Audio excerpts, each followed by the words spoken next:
योजनाबद्ध अपशय उपभोक्ताओं को जाल में फंसाने की एक चाल। आज का वीडियो जिसे हम योजनाबद्ध अपशय कहते हैं, इंग्लिश में जिसे प्लान ऑब्सोलेंस कहा जाता है। थोड़ा सा शब्द नया है, लेकिन दिस इज वन थिंग जो हमेशा हम एक्सपीरियंस कर लेते हैं। क्या आपने कभी सोचा है आज के जो उत्पाद या प्रोडक्ट होते हैं पहले जैसे टिकाऊ क्यों नहीं होते? मोबाइल की बात लीजिए, टीवी की बात लीजिए, लैपटॉप की बात लीजिए, सब कुछ जल्दी खराब क्यों हो जाता है? यह महज तकनीकी खराबी नहीं है, बल्कि योजनाबद्ध अपशय की चाल है। कंपनियां जानबूझकर उत्पादों को वो कम टिकाऊ बनाती है ताकि ग्राहक बार बार नई चीज खरीदने पर मजबूर हो। एक स्टडी के बावजूद ये अनुमान लगाया गया है। इसी वीडियो में हम आपको दिखाएंगे कि कैसे ये चाल स्ट्रैटेजी कंपनी आपके पैसे, आपका समय और पर्यावरण को नुकसान पहुंचा रही है। आपको उन रणनीतियों से हम परिचित कराएंगे जिनसे आप एक ग्राहक होने के मामले जागरूक बन सकते हैं और जो फिजूल खर्च आते हैं उसकी जाल से बच सकते हैं। अभी समय है इस बदलाव को जाने। कैसे सोच समझकर खरीदारी आप कर सकते हैं, अपने भविष्य के लिए, अपने पर्यावरण की रक्षा कर सकते हैं। क्या आप भी इस चाल को शिकार बन रहे हैं? इसे रोकें और जागरूक बनने की कोशिश करें। इस वीडियो का टाइटल है एक योजनाबद्ध ऑब्सोलेंस, जिसे हम कहेंगे कि प्लान ऑब्सोलेंस, अपशय का जाल।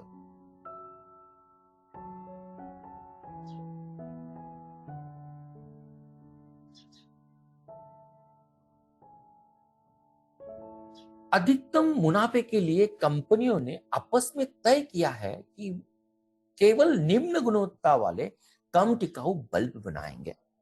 उन्होंने यह समझौता का पूरी ईमानदारी से पालन किया है। शायद ये जो स्टेटमेंट है आपको थोड़ा सा एक अलग सा लगता होगा। आपके सामने मैं एक एग्जाम्पल प्रस्तुत करना चाहता हूं। ये एग्जाम्पल है, पहले जो बल्ब लगभग 2500 घंटे चलते थे, लेकिन 1925 के बाद बाजार में जो भी आने वाले बल्ब है उनकी जो औसत है, चलने की जो क्षमता है, वो 1000 घंटे चलने के लिए वो डिजाइन किए गए हैं इन कंपनियों ने। बल्ब आप जो देखने की कोशिश करो, अगर पहले 1925 के पहले जो बल्ब थे 2500 घंटे चलते थे, 2500 से लेकर आज या 1925 के बाद अगर वो 1000 आवर चलने की अगर उनकी जो कैपेसिटीज होती है, तो उनकी बल्ब की जो उम्र है वो घट जाती है। अगर घटती है तो ग्राहकों को द्वारा इस तरह के बल्बों के ऊपर मांग ज्यादा बढ़ी है और उसकी बिक्री में एक बड़ा सा उछाल आया है। कंपनियों ने ये खराब गुणवत्ता वाले बल्ब को वही कीमती पर बेचा और ग्राहकों की कीमत पर मुनाफा कमाया। आज यही पर बल्ब की उम्र कम होने से उनकी बिक्री दोगुनी या तिगुनी हो गई। एक सरल मामला है। बल्ब निर्माता इसी ट्रांजैक्शन से अपना मुनाफा ज्यादा कमाने लगे हैं। इस उद्योग ने एक नया तरीका सीखा। कौन सा तरीका है? तरीका ये है, क्वालिटी, गुणवत्ता को घटाकर भी पैसा कमाना। हम मुनाफा कमा सकते हैं। इसे और गौर से देखने की कोशिश करें। ये जो मुनाफाखोर कंपनियों की जो गठजोड़ है, रणनीतियां है, इसको एक शब्द दिया जाता है। इस शब्द का नाम है फीवर्स कार्टेल के नाम से इस स्ट्रैटेजी को जाना गया है। जानबूझकर प्रोडक्ट उत्पादकों की गुणवत्ता को कम करने से इसी चाल को योजनाबद्ध अपचय या प्लान ऑब्सोलेंस कहा गया है। शब्द बोझिल है, शब्द हेवी लग रहा है। जानबूझकर पर्पसली जो भी उत्पाद आते हैं उनकी क्वालिटी को घटाना, उनकी टेक्निक जो भी पावरफुल होती है उस कुछ मात्रा में कम दिखाना, और इसकी वजह से वो बेचने की जो ताकत है या ग्राहकों के द्वारा जो उसके लिए डिमांड आती है उसको बढ़ाना, this is known as plan obsolescence या योजनाबद्ध अपक्षय। वाकई एक जाल है। सरल शब्दों में इसका मतलब है जानबूझकर उत्पादकों को ऐसे डिजाइन बनाना कि वे जल्दी खराब हो जाए या अप्रचलित हो जाए, ताकि ग्राहकों को बार बार नई चीजें खरीदने पर मजबूर हो। 15 साल पहले मोबाइल 5 साल तक बढ़िया काम करते थे।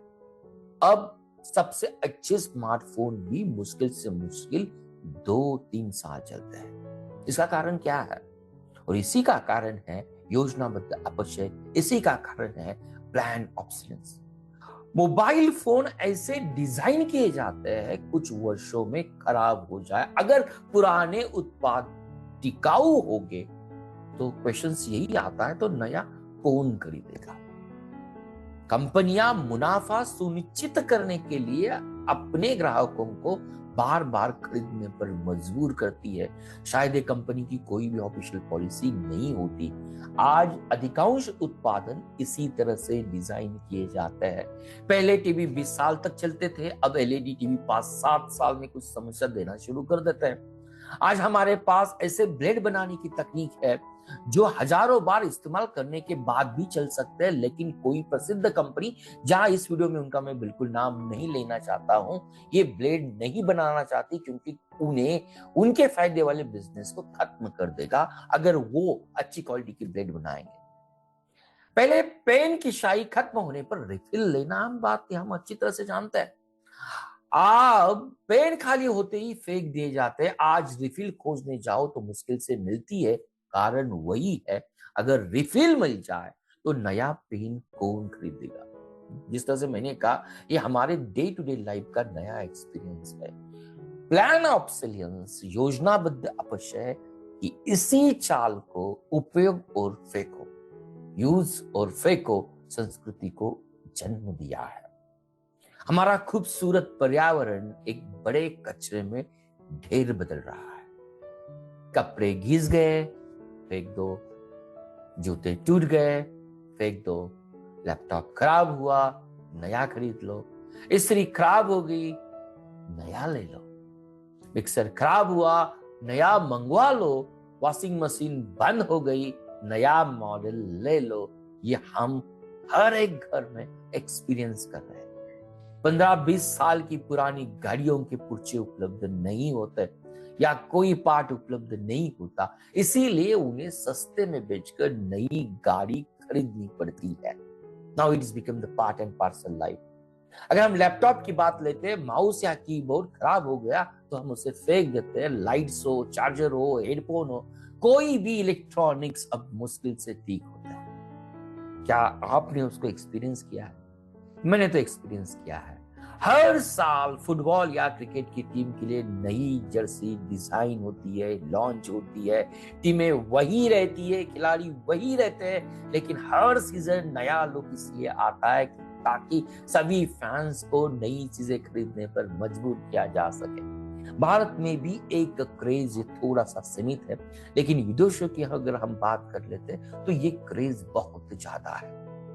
योजनाबद्ध अपक्षय का छोटा भाई है जिसे हम कहते हैं कि अनुभूत अपक्षय या परसीव ऑब्सोलियंस। अनुभूत अपक्षय या परसीव ऑब्सोलियंस का बेस्ट एग्जांपल क्या है?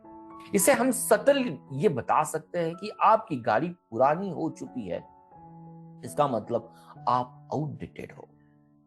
आज हम दो ऑब्सोलियंस की बात कर रहे हैं। एक है प्लान ऑब्सोलेंस, जो कंपनी द्वारा कोई भी उसकी ऑफिशियल पॉलिसी नहीं होती। हमारे ऊपर इस तरह के प्रोडक्ट दिए जाते हैं जिसकी गुणवत्ता कम से कम हो, निम्नतम हो। जल्दी खराब होने के चांसेस उसमें सबसे ज्यादा होते हैं, इसीलिए हम उसे फेंक देते हैं। नंबर ऑफ एग्जाम्पल मैंने आपके साथ शेयर किए। पेन की डे टू डे लाइफ की हमने बात की। आज पेन, हमें रिफिल वाले पेन बिल्कुल नहीं बनते। मोबाइल की बात की, चार्जर की बात की, लेकिन जो नेक्स्ट अपक्षय है ये हमारे दिमाग पर काम कर लेता है। किस तरह से कंपनी काम कर लेती है, किस तरह से उनके एजेंट काम कर लेते हैं, जो हम सोसाइटी में देख रहे हैं, उसी का नाम है परसीव ऑब्सोलिसेंस। क्या एग्जाम्पल है? आपकी अगर गाड़ी पुरानी हो गई है, इसका मतलब है आप आउटडेटेड है। एक कंसेप्ट आप देखने की कोशिश करो। कई एडवर्टाइज देखो, विज्ञापनों के जरिए ये संदेश दिया जाता है, अगर आपके पास लेटेस्ट उत्पादन नहीं खरीदा तो आपकी पर्सनैलिटी अधूरी है। या आज हम सभी विज्ञापनों के द्वारा ये हम एहसास कर लेते हैं। हर एक नई नई वर्जन हमारे पास आती है जो सरल है, जिनमें प्रतिष्ठा की इच्छा है, वे इस चाल में आसानी से फंस जाते हैं। अगर आप आउटडेटेड हो जाते हैं, अगर इस तरह का कोई कोई हमें कहते, तो डेफिनेटली हमें लगता है कि we have to purchase something new. शिक्षित हो, अमीर लोग हो, उनके अनुकरण करता भी इसी चक्र में फंस जाते हैं। कोई सेलिब्रिटी अगर नया फोन परचेस कर लेता है तो हमें लगता है कि मेरा फोन चाहे 1 साल का हो, हमें जूना लगता है, ओल्ड लगता है। जरूरत से अधिक या मजबूरी से नई खरीदते हैं, नई चीजें हम खरीदने पर मजबूर हो जाते हैं। हमें वही चीजें खरीदते हैं जो बार बार खरीदने के लिए उन्हें बताया जाता है। कौन सी चीजें हम खरीदते हैं? कभी दिखावे के लिए, कभी प्रभावित करने के लिए, कभी अपने अहं को संतुष्ट करने के लिए, कभी प्रतिष्ठा बनाए रखने के बहाने खरीदारी लगातार चलती रहती है। और शायद हमारी इस जनरेशन का एक फीचर्स बन चुका है, वी आर एक्सपेंडिचर ओरिएंटेड। हमें खरीदारी अच्छी लगती है। शायद खरीदारी एक साइको डिसीज की तरह उभर कर आ रही है। इस खरीदारी से पहले क्या मुझे वाकई इसकी जरूरत है, पूछने की आदत धीरे धीरे खत्म हो जाती है। मोटी तनख्वाह अकेले नहीं आती, ये उपभोक्तावाद भी लाती है। मोटी तनख्वाह यह प्रवृत्ति का अक्सर नवधनाढ्य, जिसे हम फ्रेंच भाषा में नोवियर रीच को प्रभावित कर लेती है। नोवियर रीच, महंगे पार्टी में जाना, ज्यादा खाना परोसना, उस खानों को बर्बाद करना, सभी इसे उपभोक्तावाद के लक्षण हैं जो हम डायरेक्टली या डायरेक्टली इनडायरेक्टली उसको एक्सपीरियंस कर लेते हैं। वास्तव में भाग्यशाली वही है जो धन संपन्न होने के बावजूद भी उसे खर्च करने के लिए अनुशासन बनाए रखते हैं या अनुशासन की शिक्षा अपने बच्चों को देते हैं। जो लोग किसी उत्पाद को बनाने के लिए मेहनत और संसाधनों को समझते हैं, वही सही अर्थों में जागरूक है। कुछ चालाक व्यवसायी ने कंपनियों ने पर्यावरण को बिगाड़ के रख दिया है। अपनी जेबें भरने के लिए, अपनी मुनाफा कमाने के लिए उन्होंने लोगों और उनकी प्रकृति को अपने जाल में फंसा दिया है।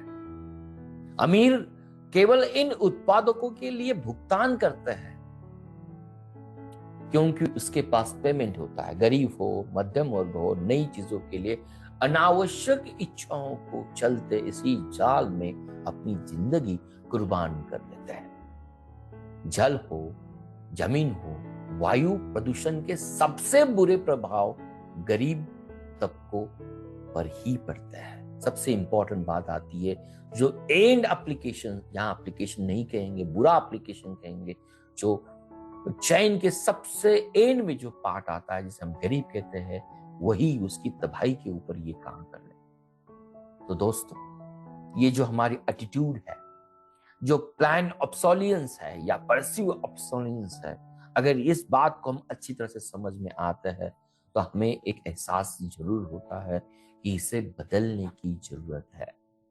क्या आप जागरूक है? क्या आप बदलाव के लिए तैयार है?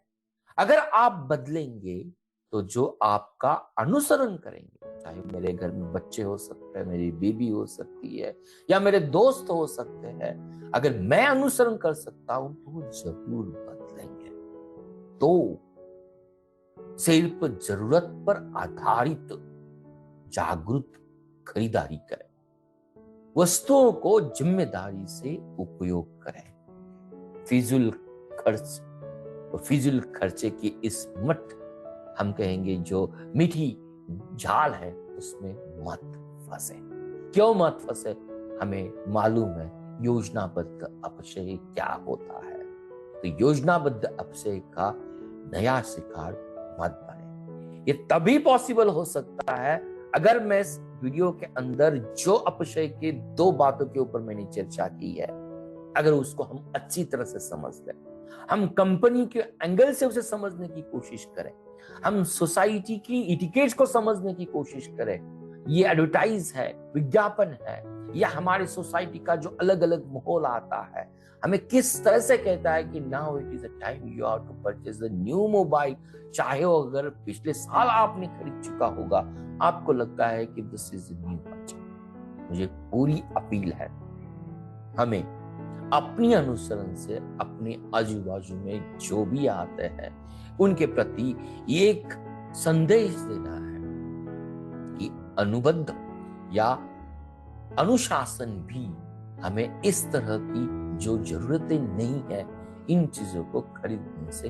रुकावट कर सकता है। तो इसी वीडियो के साथ मैं आपसे विदाई लेना चाहता हूं। मुझे पूरी उम्मीद है पर्यावरण की रक्षा करना हमारे हर एक भारतीय का कर्तव्य है और हम उसे जरूर निभाएंगे।